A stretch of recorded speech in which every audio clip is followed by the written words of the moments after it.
Hey everybody, it's Saturday, so that means it's your second day of the week favorite to tune into my channel because it's me and Spider-Man here dishing out all you guys for the best comic book news, previews, opinions, and all the great stuff you love to hear me talk about. So welcome back to the comic stand. I have seriously missed all of you guys. I've missed making videos and I'm back now, so let's make Wednesday and Saturday your two favorite days of the week to tune into my channel. Let's jump right into the newest episode of the comic stand revolving around my favorite TV show right now, Arrow. I'm going to be talking to you guys about some villains that I would love to see. So let's just jump right into it. First, I'd like to see Brick. Brick is the crime lord of Starling City. Now that pretty much is the Miracle Army and everything Slade has done is pretty much said and done, the city is weakened right now. And pretty much, if you want, you can rise up in the crime ranks because the police force has been dispatched because they've all been dead or defeated by the Miracle Army. All their focus is going to be on restoration and helping people that have been hurt in the monstrosities.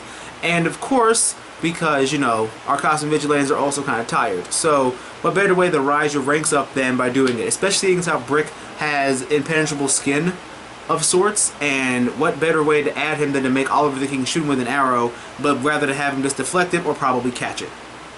Because I want to see Oliver's face when, you guys ever notice when Oliver's arrows get caught by a villain, he always has that same face, like that I'm pissed off, but oh shit, you caught my arrow face, like when Merlin did it in season 1, and when Huntress did it too, he's just like, what's the point having this if you're just gonna catch it?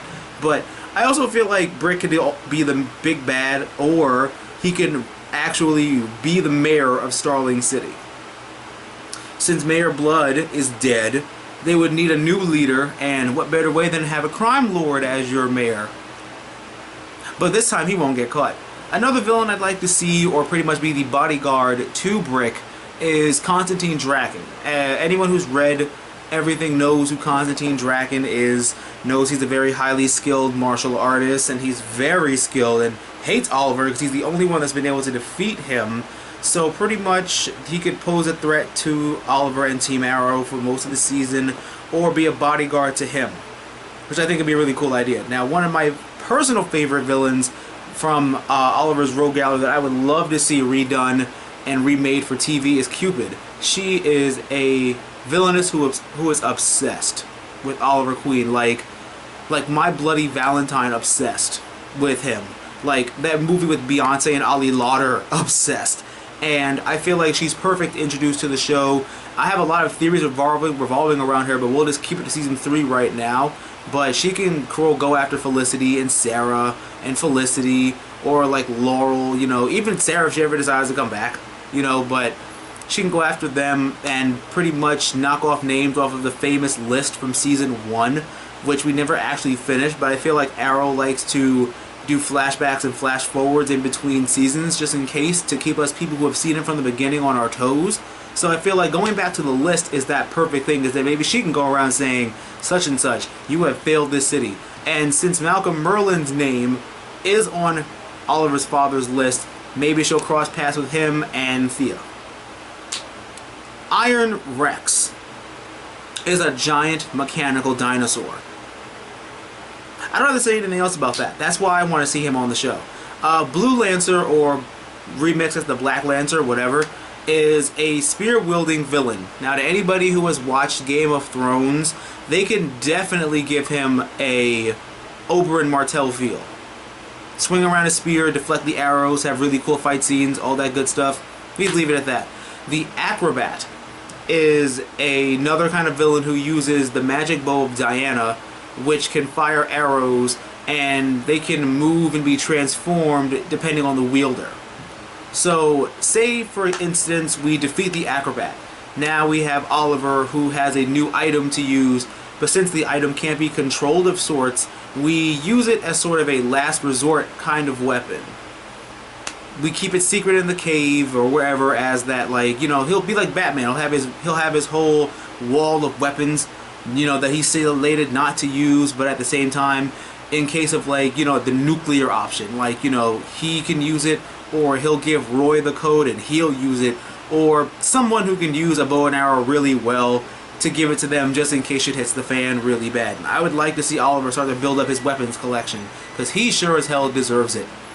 The Archer from Mars uses invisible arrows and tries to fight crime, but in reality he's conning Green Arrow, so that can be a really cool kind of character to introduce, especially with the invisible arrows thing. Anti-Gravity, who has to be played by Betty White, mind you, because that will be adorable. Has anti-gravity powers, and she can step into the superpower territory since we're already breaking into it little by little. But, you know, little superheroes here and there, little superpower people now and again, until we just go full-blown supervillains at one point. But she also has 3 nephews who formed a gang and terrorized Starling City, so pretty much it can be a family affair like the Royal Flush Gang back in Season 1. Breaker, who can create explosive force with his fists, who can either be a grunt or a right hand to Brick, or like how he can be the right hand and Constantine Dragon can be the left hand. Pretty much a general and his 2 lieutenants, pretty much. Camouflage, which is an assassin who can become invisible due to stolen military stealth suit technology. That sounds pretty badass, I'm not gonna lie. Captain Lash, which is a pirate of the 21st century. I'm not gonna lie, I would love to see them do a Captain Kenway from Assassin's Creed thing, or just a recent kind of pirate in this kind of thing. I'm all for that. The Champion, who is a armored mercenary who has cross swords with arrow. Again, throw some people out there that can give Oliver a run for his money, because now, due to Slade, we've got to put Oliver in the mindset where anyone can come and attack you, not just, you know, martial arts or the League of Assassins. We've got superpowered, armored people that want to kill you. So we've got to prove to him that from these seasons on, you are not safe. You need to think outside the box here, and you have to, just because you have to. The Flying Aces, which are acrobatic villains who can steal things, and we can make a Flying Grayson's reference, because why not? Sorry if I'm a dick for that, but I just don't care. Now, moving on from the villains, we're going to be talking about allies that we can have, because not all of our people have to want to kill us. We have to have people that want to help us too. And the perfect ally that I can think of right now is Natus, which is Satan spelled backwards, which is an exceptional assassin, the one who trains Slade. Oliver will hire him to teach him how to fight Slade in case they have to fight again, and this time he's more prepared. Also, you have to learn how to outthink and outfight him. Who better than to train you in that aspect than the man who trained Slade himself? And also, he teaches Oliver how to steal billions from corrupt companies to regain his fortune and his company, and which could possibly fund his mayoral campaign, because I'm hoping for Mayor Queen one day, and a Mayor Queen that lives. Was that too soon? I wish I could say that, I'm sorry. But that's so far for my Season 3 characters I'd like to see. I'm going to be doing more videos like this, so tune in every Saturday for the comic stand to see if your favorite characters make my list. Thank you guys so much for tuning in to another great episode. I will catch you guys next week. Always remember to give me a big thumbs up for all my videos. Give me a comment, rate, and subscribe. Tell all your awesome friends. And always remember, through good times and bad times, always remember to geek out and enjoy your lives. And I'm going to catch you guys next week for more great content.